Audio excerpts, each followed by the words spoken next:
Eu quero estudar com os irmãos nesta manhã o tema que a gente tem estudado aqui sobre pessoas que marcaram época durante os séculos no Evangelho. Acho que depois de tudo que nós ouvimos, estudamos, conhecemos na vida das pessoas, de Noé, de Jó, de Paulo, de Davi, de Ruth, de Raabe, acho que tudo que nós vimos, e se Deus nos permitir, mês que vem a gente vai ver umas outras pessoas e vidas, acho que deu para a gente entender que nós, como igreja do século 21, a gente precisa despertar. O tema que eu quero estudar com os irmãos hoje é um tempo de despertar. É notório, meus irmãos, que a obra do Senhor, em todos os lugares, está vivendo algumas crises. Crises existenciais, espirituais.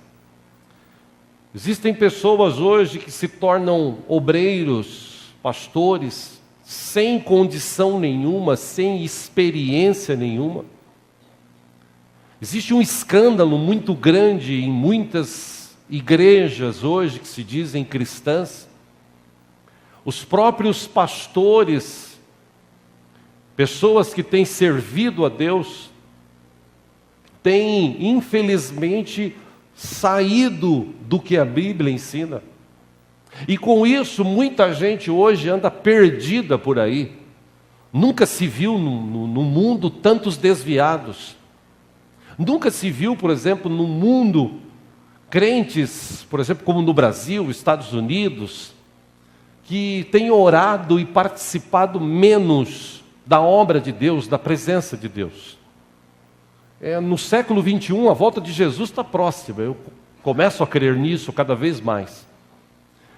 Conversando com alguns pastores, todos eles têm uma reclamação. Por exemplo, um deles me disse: a minha igreja, os membros não convidam mais pessoas para vir à igreja. Male vem. Falei, poxa, então nós estamos igual nesse aspecto. O outro me disse: na minha igreja, as pessoas não querem trabalhar mais. Entregar folhetos, participar da obra, participar dos trabalhos, vir aos cultos. Rapaz, como está difícil. E poxa, eu também tenho vivido isso lá. Domingo passado, aqui na nossa comunidade, o culto da manhã estava lotado, o culto da noite tinha menos da metade da igreja. Muita gente faltou. Aí talvez alguns perguntem, mas nós somos obrigados a ir para a igreja? Não, ninguém é obrigado a ir para a igreja. A verdade é que nós que conhecemos a Deus, a igreja, a participação de cultos, de estudo da palavra, faz falta. E o que mais eu tenho visto hoje são crentes que estão em crise. Crise financeira, crise espiritual, crises depressíveis, crises familiares, crises existenciais. Você encontra de monte crentes assim hoje. E por que isso está acontecendo? Eu entendo que porque as pessoas estão ficando distantes de Deus. Na Europa, os dados que nós temos de estatísticas da Europa, as igrejas estão fechando. As pessoas estão desistindo de Deus. No Brasil, a gente vê uma igreja grande, só que em relacionamento com Deus é rasa, é bem superficial. E nós que somos cristãos, ou aqueles que se dizem cristãos, precisam entender essa necessidade que nós temos de Deus. Por exemplo, no Brasil hoje vive-se uma crise política como nunca houve. Uma crise que deveria levar os crentes a orar. A gente precisa orar para que Deus tenha misericórdia da nossa nação. A nossa nação está sendo roubada. O diabo está roubando a nossa nação. Roubando não só financeiramente, roubando politicamente, roubando vida de jovens. Os jovens hoje eles estão cada vez mais entretidos com a imoralidade sexual, com drogas. A igreja precisa se levantar para orar. Eu não digo que nós vamos ganhar o mundo para Cristo, mas a Bíblia diz que nós devemos levar o Evangelho ao mundo. A gente investe aqui, e não é fácil, na internet, em rádio, em panfletos. A gente investe num local que possa trazer para as pessoas a possibilidade de ela se sentir bem, para ela vir, para ela ter relacionamento com Deus. Mas o que a gente tem visto, e eu tenho conversado com outros pastores, a maioria deles sempre nos diz, a gente tem algumas dificuldades. Dificuldades em pessoas para servir a obra. Antigamente a gente tinha mais pessoas que serviam a Deus e a obra, hoje são poucos. Graças a Deus pelos poucos que nós temos aqui na nossa comunidade. Mas a verdade é que a gente vive um tempo difícil. Por isso veio ao meu coração esse tema, tempo de despertar. A igreja precisa despertar. Para a gente entender um pouco isso, do que eu quero estudar com os irmãos hoje, quero fazer aqui uma analogia para a gente entender com um dos textos clássicos da Bíblia. Eu queria ler com vocês no livro de Ageu, capítulo 1. Você fala assim, onde está o livro de Ageu, pastor? Abre Mateus, volta a Abacuque, Malaquias, Zacarias, acho que Abacuque depois vem antes de Abacuque e Ageu, para ficar mais fácil. Se alguém do teu lado está sem Bíblia, se você puder repartir com ele a palavra, a leitura, faça isso, por favor. Ageu, capítulo 1.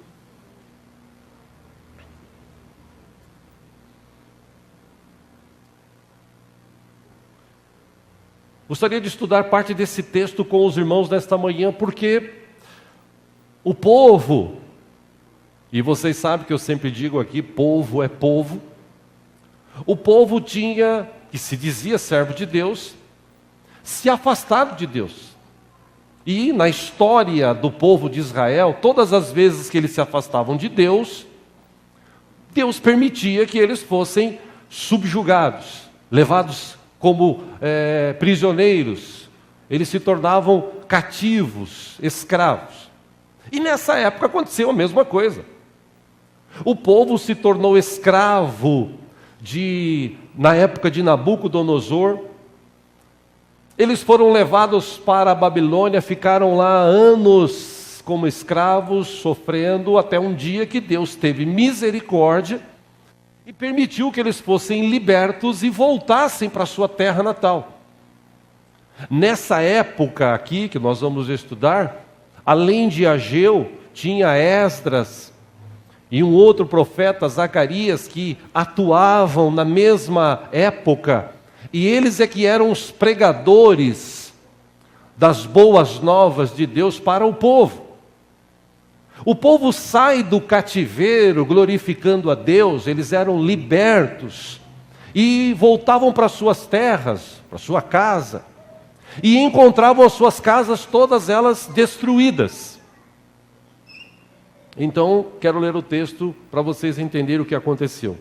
Ageu, capítulo 1, a partir do versículo 1, diz que no primeiro dia do 6º mês do 2º ano do reinado de Dario, ele foi o sucessor de Nabucodonosor, a palavra do Senhor veio por meio do profeta Ageu ao governador de Judá, Zorobabel, filho de Sealtiel, e ao sumo sacerdote Josué, filho de Jeozadaque, dizendo, versículo 2, assim diz o Senhor dos exércitos, este povo afirma, ainda não chegou o tempo de reconstruir a casa do Senhor.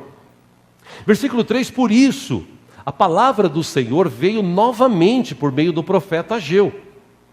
Já que interessante o que Ageu disse para o povo, versículo 4, acaso é tempo de vocês morarem em casas de fino acabamento, enquanto a minha casa continua destruída? Versículo 5, agora sim diz o Senhor dos exércitos, vejam aonde os seus caminhos os levaram. Versículo 6, vocês têm plantado muito e colhido pouco. Vocês comem, mas não se fartam. Bebem, mas não se satisfazem em si, mas não se aquecem. Aquele que recebe salário, recebe-o para colocá-lo numa bolsa furada. Versículo 7, assim diz o Senhor dos Exércitos: vejam aonde os seus caminhos os levaram. 8, subam o monte para trazer madeira. Construam o templo para que eu me alegre e nele seja glorificado, diz o Senhor. Versículo 9, vocês esperavam muito, mas eis que veio pouco. O que vocês trouxeram para casa, eu dissipei com um sopro. E por que eu fiz? Pergunta o Senhor dos Exércitos. Por causa do meu templo, que ainda está destruído, enquanto cada um de vocês se ocupa com a sua própria casa. Versículo 10, por isso, por causa de vocês, o céu reteve o orvalho e a terra deixou de dar o seu fruto. No versículo 11, nos campos e nos montes, provoquei uma seca que atingiu o trigo, o vinho, o azeite e tudo mais que a terra produz, e também os homens e o gado. O trabalho das mãos de vocês foi prejudicado. Versículo 12, Zorobabel, filho de Sealtiel, sumo sacerdote Josué, filho de Josadaque, e todo o restante do povo obedeceram à voz do Senhor, o seu Deus, por causa das palavras do profeta Ageu, a quem o Senhor, o seu Deus, enviara. E o povo temeu o Senhor. Versículo 13, então Ageu, o mensageiro, trouxe esta mensagem do Senhor para o povo. Eu estou com vocês, declara o Senhor. Assim o Senhor encorajou o governador de Judá, versículo 14, Zorobabel, filho de Sealtiel, o sumo sacerdote Josué, filho de Josadaque, e todo o restante do povo. E eles começaram a trabalhar no templo do Senhor dos Exércitos, o seu Deus. 15 e último, desse que quero ler, no 24º dia do 6º mês, ou no sexto mês do 2º ano do reinado de Dario.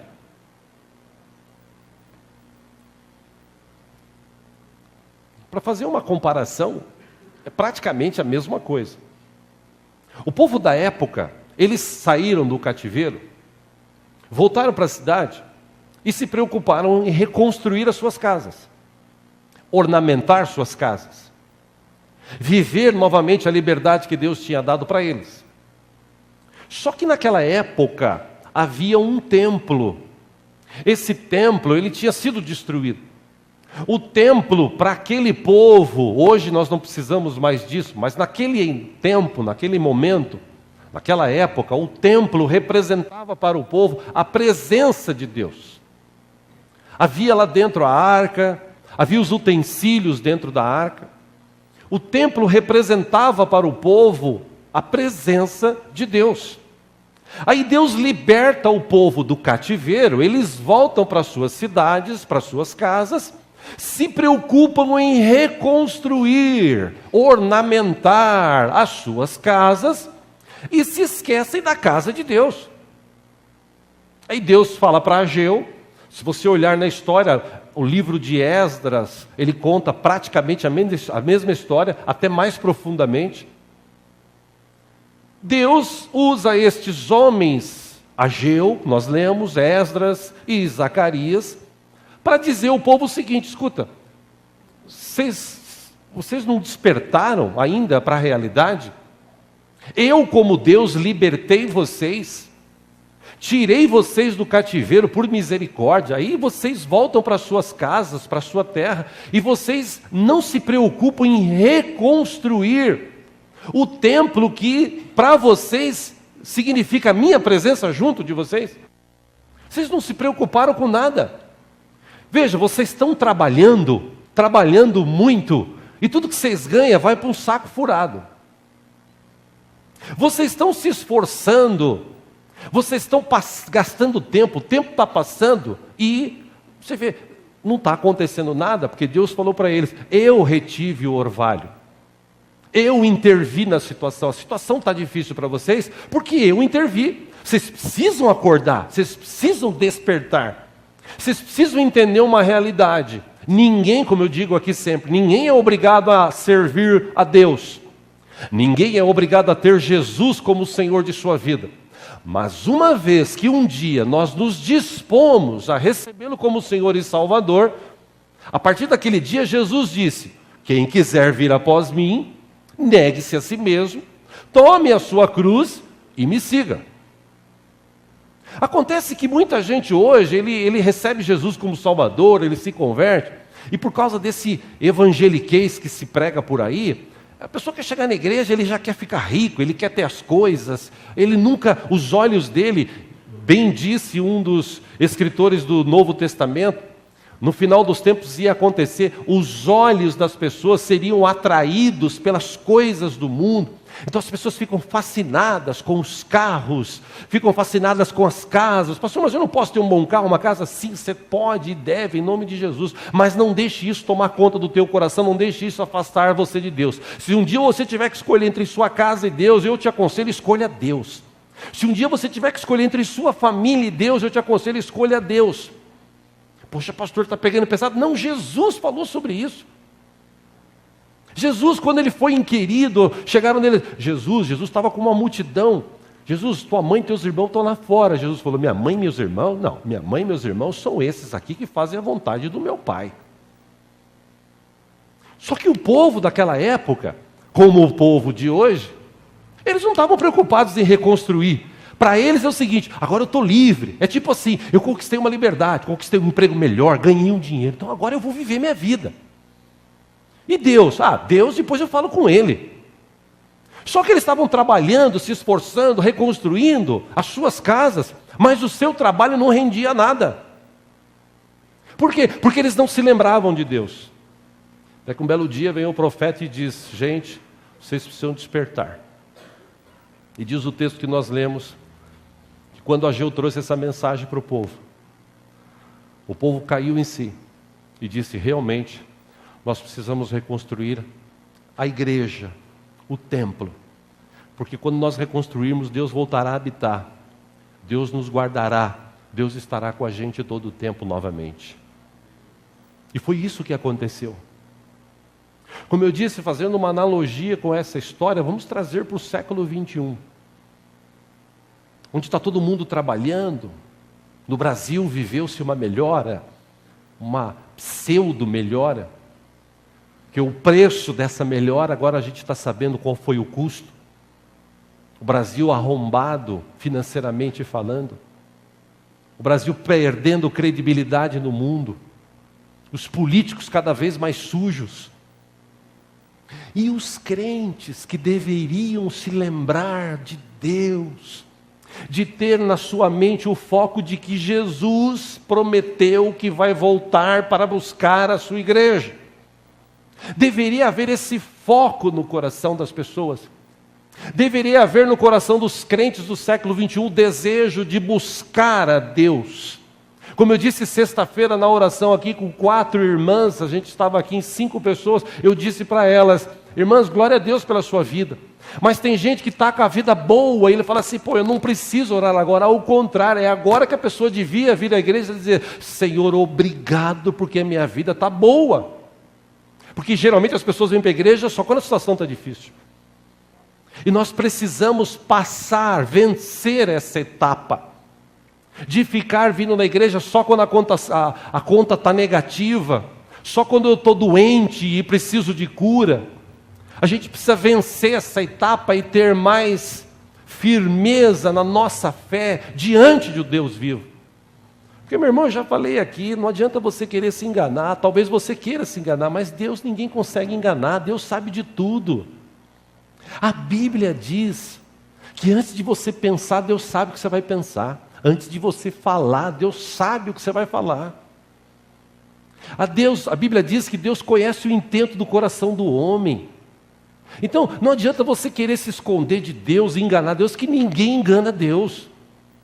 Pode enganar o pastor, pode enganar algumas pessoas, mas Deus ninguém engana. E a verdade é que a gente está vivendo nesse tempo, como eu disse, fazendo uma comparação, hoje o povo, pastor, mas eu preciso reconstruir a igreja? Não. Depois de Jesus, a Bíblia diz que Deus não habita mais em templos feitos por humanas. Deus, através do seu Espírito, passou a habitar em nós. fazendo uma analogia, nós temos cuidado ou reconstruído a casa de Deus que somos nós? A gente tem dedicado a nossa vida, que é a casa de Deus, para Ele.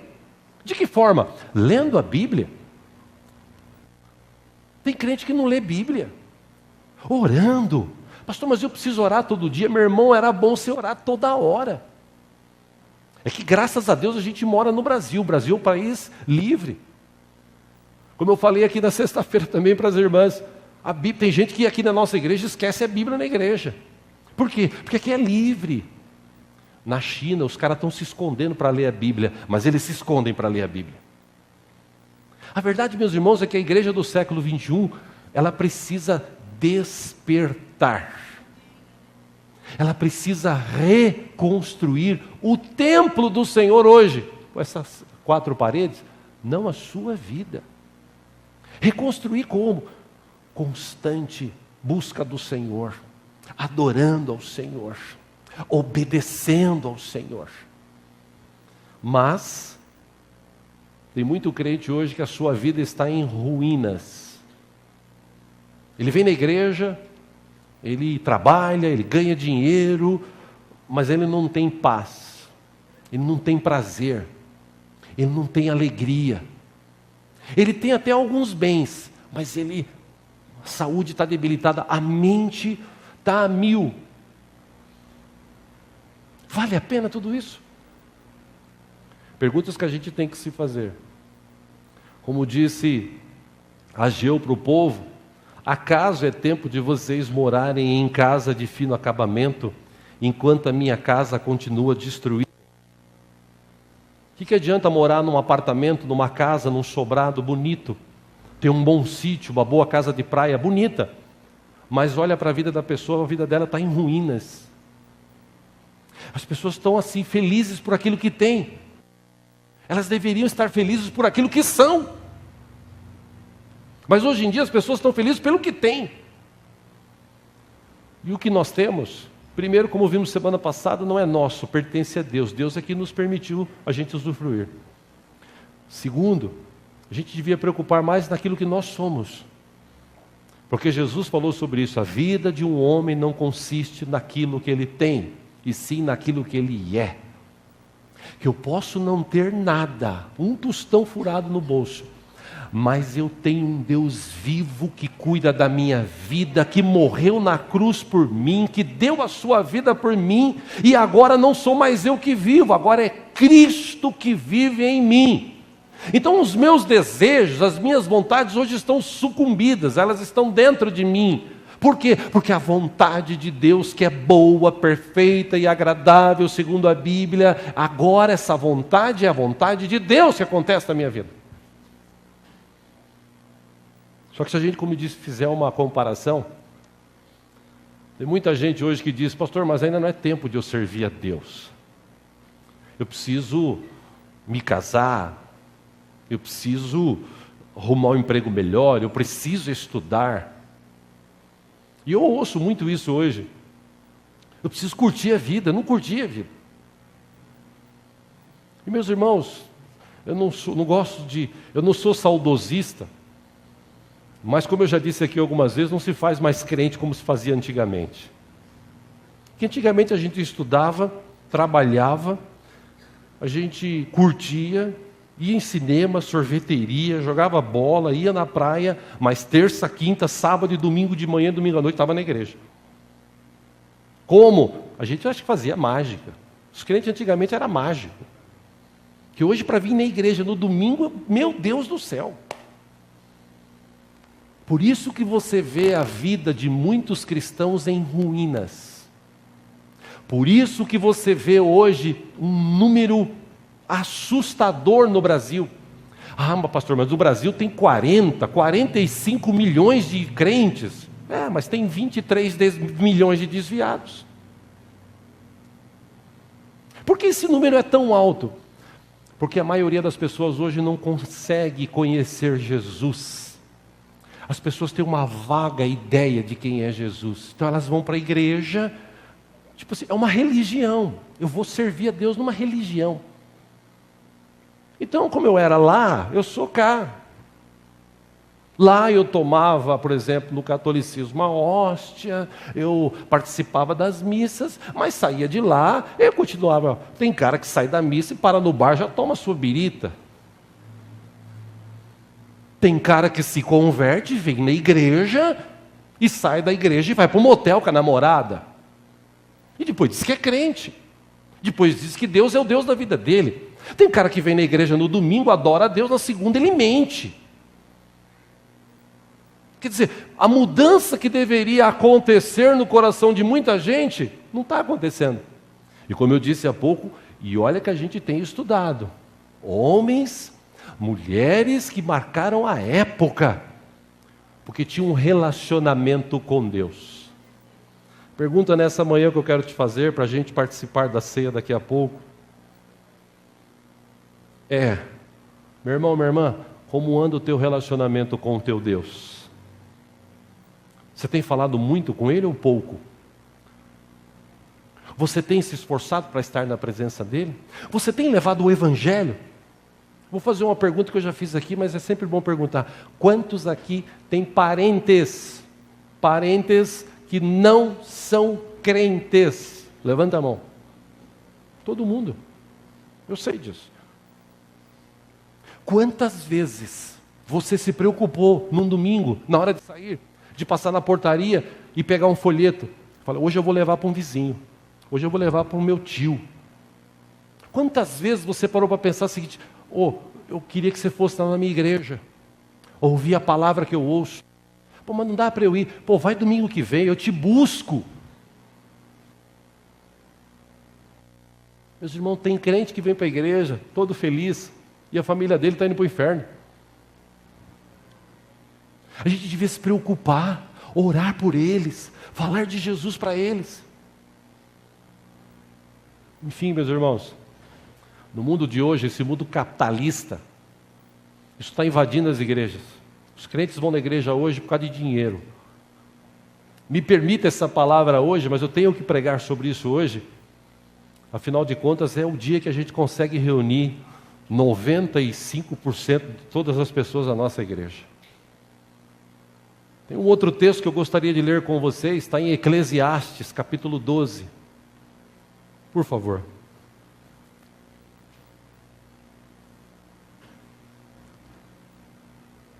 Eclesiastes, capítulo 12.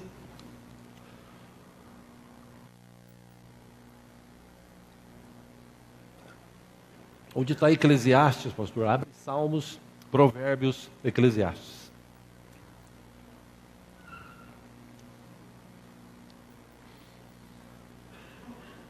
Parece que nesse texto o escritor Salomão está falando só para os jovens. Mas na verdade ele não está falando só para os jovens. É que a gente está acostumado a ler só o versículo 1. Eclesiastes capítulo 12, versículo 1 diz: lembre-se do seu Criador. Eclesiastes capítulo 12, versículo 1.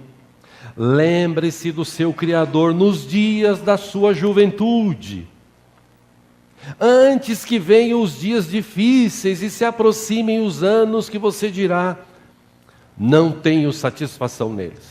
Esse é um texto direcionado para os jovens, esse versículo. Só que ele continua falando para a igreja. Versículo 2: antes que se escureçam o sol e a luz, a lua e as estrelas, e as nuvens voltem depois da chuva. 3: quando os guardas da casa tremerem e os homens fortes caminharem encurvados. Quando pararem os moedores por serem poucos. Ou seja, está falando de gente que está começando a perder os dentes aqui. Moedor, né? Ok? O que você faz com a comida quando você come? Exceto aqueles que tomam uma muqueta na boca e quebram os dentes. Ou aqueles artistas que andam de cima de bicicleta, pula daqui para lá e arrebenta a boca. Ele está falando para os mais velhos.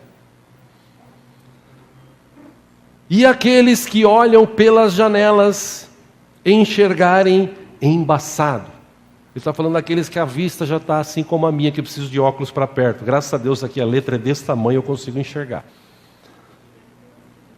Versículo 4.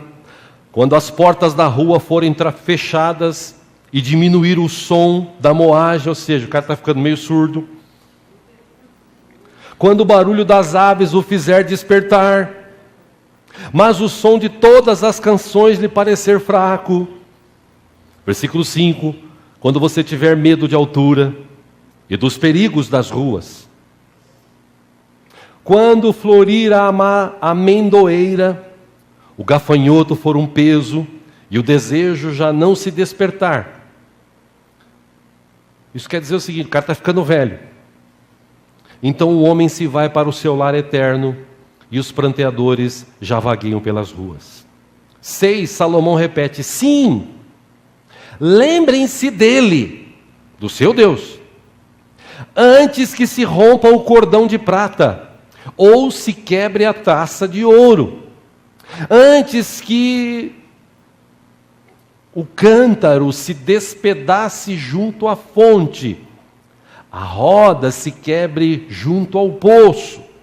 7, o pó volte para a terra, ou a terra de onde veio, e o espírito volte a Deus que o deu. Só até aí, você lê o resto na sua casa. Salomão está dizendo o seguinte, lembra-te de Deus enquanto há tempo. Pastor, mas eu já perdi os dentes, é só você ir no dentista, faz uma dentadura, mas lembra-te de Deus. Pastor, estou ficando meio surdo, vai lá no cara que cuida de ouvidos e lava, porque tem gente que está surdo porque tem tanta cera que se plantar um feijão ali, botar uma semente de feijão, cresce. Estou falando sério. Lava o ouvido, vai lá e dá uma lavadinha no ouvido.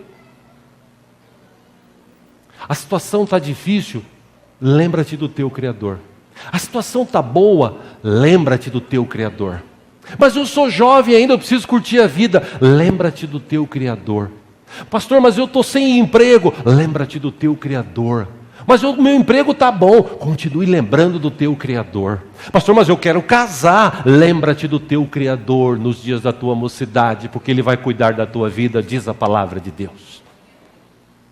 Tem uma história aqui, para eu encerrar, eu quero lê-la. Uma postagem que eu recebi semana agora que se passou. Essa postagem foi um escrito feito por um pastor, o pastor Lamartine Pozella, pastor de uma grande igreja aqui em São Paulo. Eu achei interessante repartir com os irmãos aqui nessa manhã, para a gente entender agora no final onde eu quero chegar. Ele escreveu o seguinte: estamos próximos de uma crise econômica de proporções globais, que será muito mais poderosa do que a de 2008. Lembre-se, a Bíblia diz isso, que vai chegar um dia que as pessoas, para comprar ou vender, elas precisarão ter uma marca, a chamada marca da besta, na sua mão direita ou na sua testa. Eu não quero entrar em detalhes aqui nem falar sobre isso, porque, mas já existem chips que as pessoas estão colocando nas suas mãos e na testa para identificação, para compra, para venda. Existe uma ideia de um grupo no mundo que quer transformar a moeda mundial numa só moeda.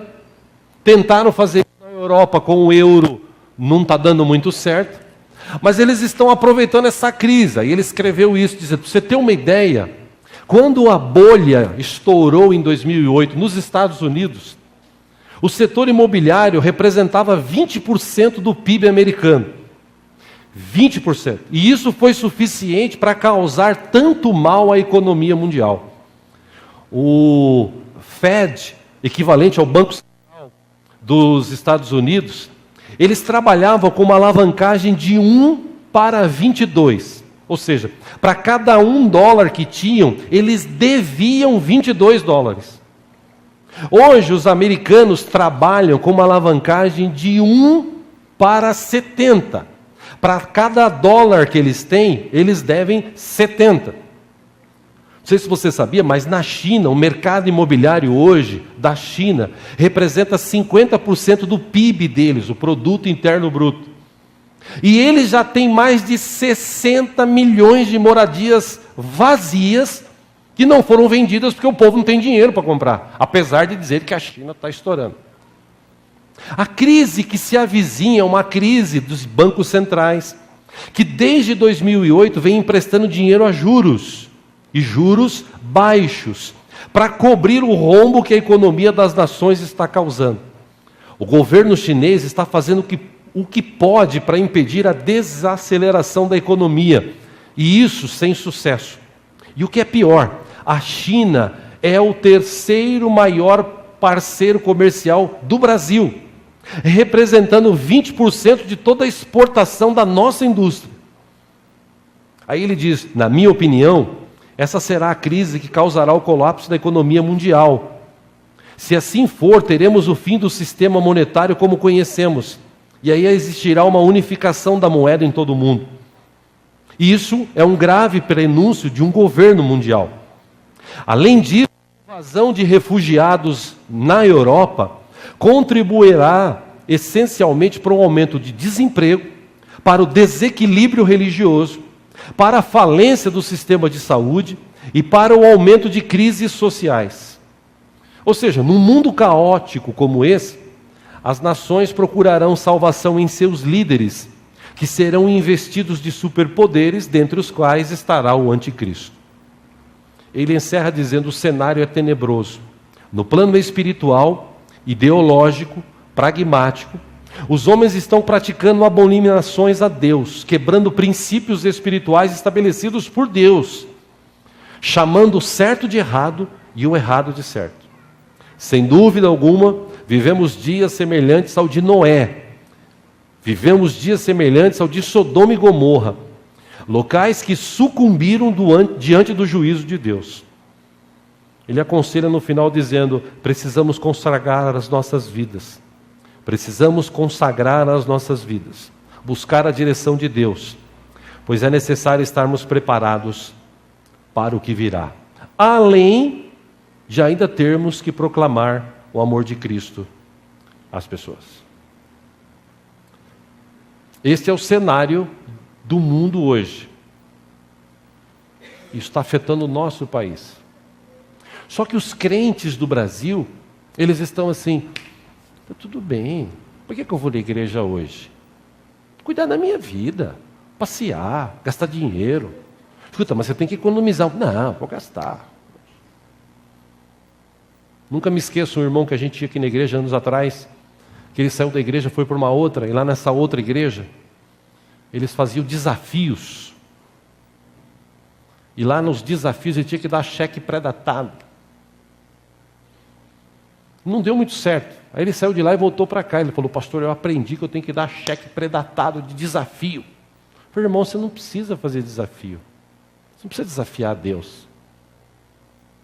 Você não precisa nem se desafiar, basta você cumprir o que a palavra diz. Não, pastor, eu quero fazer um desafio. Irmão, você não precisa fazer isso. Não, mas eu aprendi lá. Não, mas aqui você não precisa. Você quer ouvir a palavra? No outro domingo ele falou: pastor, eu trouxe um cheque aqui, pré-datado, pela fé, pastor. Alguns já sabem de quem eu estou falando. Vou dar um cheque, pastor, pela fé, porque eu sei que Deus vai abrir as portas. Não precisa, irmão. E ele deu. Para 20 dias. 22 dias depois depositamos o cheque, foi devolvido. Deus falhou. Será que Deus falha, irmãos? Quem falha é a gente. Deus continua fiel. Deus continua sendo o mesmo ontem, hoje e eternamente. Quem que precisa mudar? Nós. O povo da época de Ageu ouviu a palavra e mudou. Será que hoje no século 21, nós que estamos ouvindo a palavra de Deus hoje, essa palavra está mudando as nossas vidas? Ou será que entra por um ouvido e sai pelo outro? Porque hoje, meus irmãos, parece que o pecado é algo normal. Ah, pecou, é normal hoje em dia. Não, não é normal. Normal vem de norma. A norma da Bíblia é uma. Isso não é normal. Pode ser comum hoje em dia, mas não é normal. Ah, mas pecou, Deus perdoa, sim. A gente viu semana passada, Davi cometeu um pecado grave. Você viu a consequência da vida dele. Não foi uma só, foram várias. Por isso que a gente vê hoje muita gente na igreja sucumbindo em ruínas espirituais, a vida em ruínas. Porque na hora de se esforçar para orar, na hora de se esforçar para vir à igreja, na hora de se esforçar para ler a Bíblia, na hora de se esforçar para falar de Jesus, de se preocupar com as pessoas não se esforçam, elas estão tão sossegadas. Ah, o Lula foi depor, é o assunto do Brasil hoje, o Lula foi depor, agora vai, não deu em nada ainda. Por que não deu em nada? Porque tudo gente farinha do mesmo saco. Que Deus tenha misericórdia da nossa nação, a gente precisa orar. Deus tem misericórdia do Brasil. Que o Senhor possa tirar esses políticos arcaicos, corruptos, em nome de Jesus. Que Deus possa salvar essa geração. Que as pessoas que estão se convertendo possam se converter mesmo, não estão só trocando de religião, se convertendo. Que as pessoas possam olhar para nós e ver assim, tem uma luz, tem um farol ali, é aquele cara, é aquela mulher, realmente são cristãos. Num tempo como esse, dá para encontrar gente ainda diferente, gente que serve Deus, gente que tem Cristo no coração. Que as pessoas possam encontrar isso em mim, em vocês, em nós. Que como Noé, que como Jó, que como Paulo, que como Raabe, Ruth, que como Davi, a gente possa marcar essa geração. Pode até ser que as pessoas não sigam a gente, mas a gente conseguir marcar a geração deles. Por quê? Porque num tempo como esse, a gente ainda se lembra que nós temos um Deus. E vamos reconstruir a nossa casa, que é a casa de Deus, Ele habita em nós. Amém? Eu encorajo você a fechar os teus olhos e a falar com o Senhor agora.